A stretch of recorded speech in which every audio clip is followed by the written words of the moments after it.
Di Indonesia, umat Islam yang bisa melaksanakan ibadah haji itu hanya sekitar 200.000 setiap tahunnya. Padahal umat Islam di Indonesia itu kurang lebih sekitar 200 juta. Artinya setiap tahun yang bisa melakukan perjalanan haji ke Tanah Suci hanya 1/1000-nya saja. Kalau di persentase itu kurang lebih sama dengan 0,1% saja. Dengan kata lain, 99,9% orang Indonesia tidak bisa melakukan perjalanan haji ke Tanah Suci. Maka pertanyaannya adalah, benarkah orang-orang yang tidak bisa melakukan perjalanan ke Tanah Suci itu tidak bisa mendapatkan manfaat dari ibadah haji sebagai puncak dari rukun Islamnya? Apakah hanya mereka yang bisa pergi ke Tanah Suci saja yang mendapatkan hikmah spiritualnya?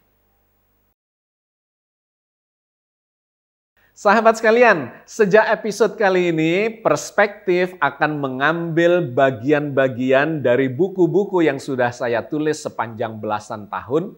Kita punya banyak judul buku, ada puluhan judul buku yang menjadi sudut pandang saya di dalam memahami agama ini dan mengkritisi pelaksanaan atau realitas keberagamaan umat Islam di sekitar kita.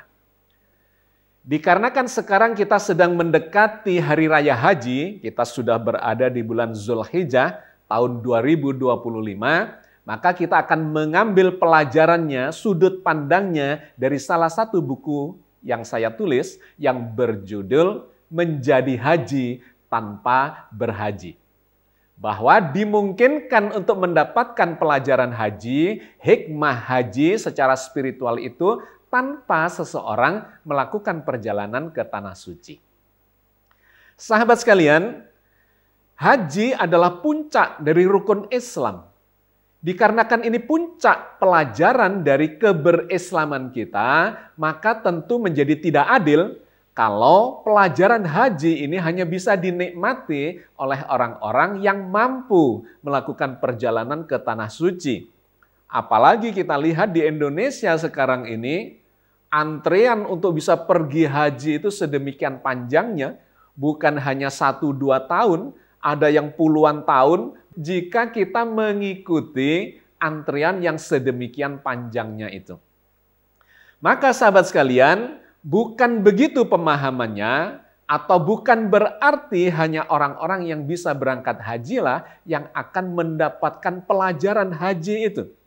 Ini adalah pelajaran paling puncak di dalam rukun Islam, di mana di dalamnya itu terdapat pelajaran terkait dengan syahadat, pelajaran sholat, pelajaran puasa, pelajaran zakat, semuanya terangkum di dalam puncak rukun Islam yang namanya ibadah haji itu. Maka poin penting dari haji itu sesungguhnya adalah bagaimana kita bisa meneladani apa yang telah dicontohkan, dialami, dan diteladankan oleh keluarga Nabi Ibrahim itu. Ini adalah pelajaran yang disebut sebagai pelajaran berserah diri.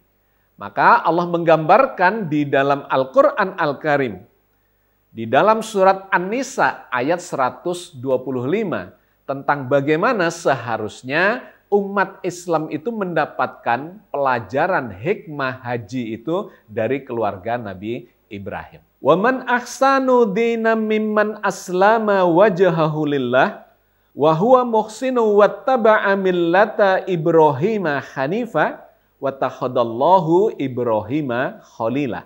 Dan siapakah yang lebih baik agamanya daripada orang-orang yang ikhlas menyerahkan dirinya hanya kepada Allah, sedang dia pun mengerjakan kebajikan, dan ia mengikuti agama Ibrahim yang lurus.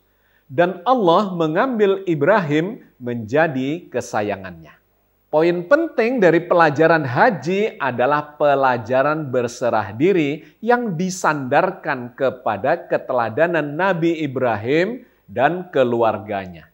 Digambarkan di ayat ini, Wa man ahsanu dinam mimman aslama wajahahu lillah. Maka siapakah yang lebih baik agamanya dibandingkan dengan orang-orang yang aslama wajahahu lillah, yang menyerahkan dirinya, menyerahkan orientasi hidupnya, atau digambarkan sebagai wajahnya hanya kepada Allah belaka. Wahwa muhsin, dan dia juga melakukan kebajikan-kebajikan. Mengorientasikan hidupnya hanya kepada Allah sambil terus melakukan kebajikan-kebajikan di dalam hidupnya. Wattaba'a millata Ibrahim hanifa.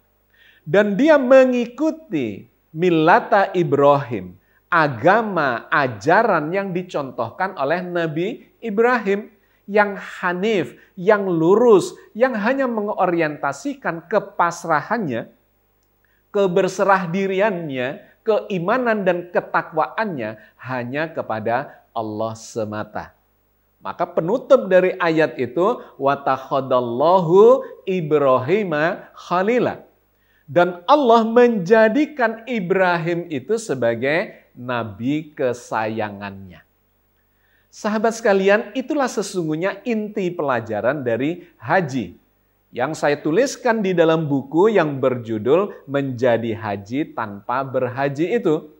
Di mana setiap orang, setiap umat Islam bisa mendapatkan pelajaran dari kisah Nabi Ibrahim itu meskipun dia tidak melakukan perjalanan ke Tanah Suci. Memang menjadi semakin lengkap ketika seseorang itu bisa pergi ke Tanah Suci dan napak tilas perjalanan Nabi Ibrahim dan keluarganya itu.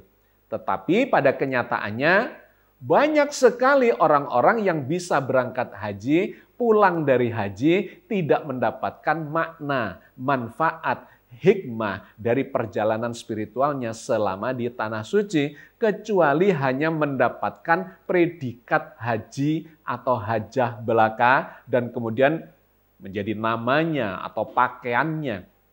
Dan atribut-atribut yang hanya berkisar pada aksesoris belaka tetapi tidak mengubah perilakunya. Padahal poin penting dari pelajaran haji itu adalah pelajaran berserah diri di mana seseorang bisa meniru, meneladani apa yang dicontohkan oleh keluarga Nabi Ibrahim itu. Berserah diri hanya kepada Allah. Aslama wajahahu lillah wa huwa muhsin. Dia mengorientasikan seluruh hidupnya hanya kepada Allah semata dan terus melakukan kebajikan-kebajikan yang bermanfaat di dalam kehidupannya bagi dirinya, bagi keluarganya, bagi para sahabatnya, dan bagi umat manusia seluruhnya. Yang di dalam konsep Islam digambarkan bahwa umat Islam ini harus bisa menjadi rahmat bagi semesta alam, rahmatan lil alamin.